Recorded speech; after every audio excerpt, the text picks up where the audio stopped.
झारखंड के number one YouTube channel आज़ाद सिपाही में आपका स्वागत है। मैं हूं दयानंद राय और आज हम चर्चा करेंगे भाजपा और झामुमो के बीच छिड़े ट्विटर वार की। ट्विटर वार की वजह मुख्यमंत्री हेमंत सोरेन का एक बयान है जिसमें उन्होंने कहा था कि कहीं विपक्ष नेता प्रतिपक्ष के लिए तरसता न रह जाए। इसको लेकर शनिवार को भाजपा के प्रदेश अध्यक्ष दीपक प्रकाश जी की प्रतिक्रिया आई। उन्होंने कहा कि सरकार के इशारे पर विधानसभा अध्यक्ष नेता प्रतिपक्ष की घोषणा नहीं कर रहे हैं।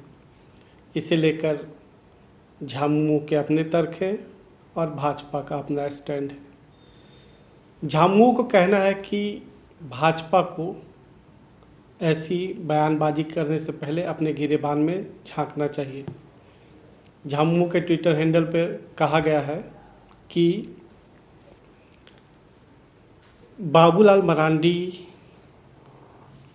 जब झाविमो सुप्रीमो थे उस समय भाजपा ने उनके विधायकों की खरीद फरोख्त की थी और उस मामले में न्याय की गुहार लगाते लगाते वे थक कर भाजपा में चले गए, पर मामला आज भी बरकरार है। उधर भाजपा का कहना है कि यदि बीते विधानसभा चुनाव में उसे जो मत मिले हैं उसे देखा जाए तो सहयोगी दलों को मिलाकर उसे 58 लाख से अधिक मत मिले हैं। भाजपा के प्रदेश अध्यक्ष दीपक प्रकाश जी का कहना है कि लोकतंत्र में सत्ता आती जाती रहती है, लेकिन संतुलित बयानबाजी होनी चाहिए।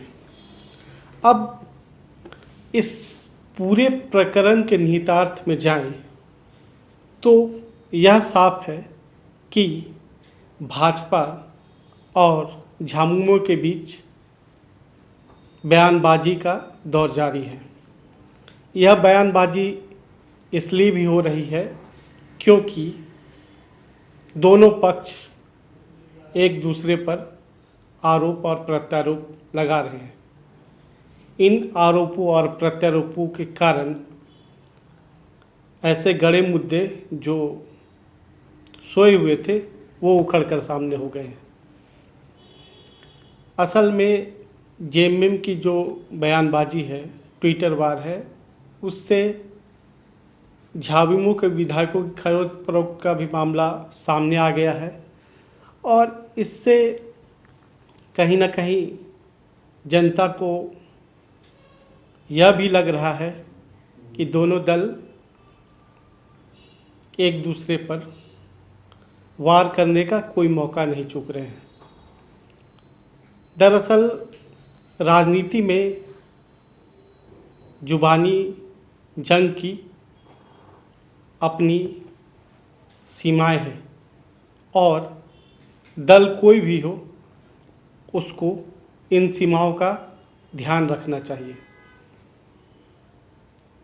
राजनीति में शुचिता का विषय एक बड़ा विषय रहा है और शुचिता और मर्यादा का ध्यान रखते हुए ही दोनों दलों को बयान देना चाहिए। पर सिद्धांत में जो होता है वह व्यवहार में भी हो, ऐसा जरूरी नहीं होता। जाहिर है नेता प्रतिपक्ष के सवाल पर दोनों दलों के बीच बयानबाजी जारी है। भाजपा की लाख कोशिशों के बाद भी बाबूलाल मरांडी जी अभी तक नेता प्रतिपक्ष नहीं बन पाए हैं। इससे लेकर भाजपा के नेताओं के बयान आते रहे और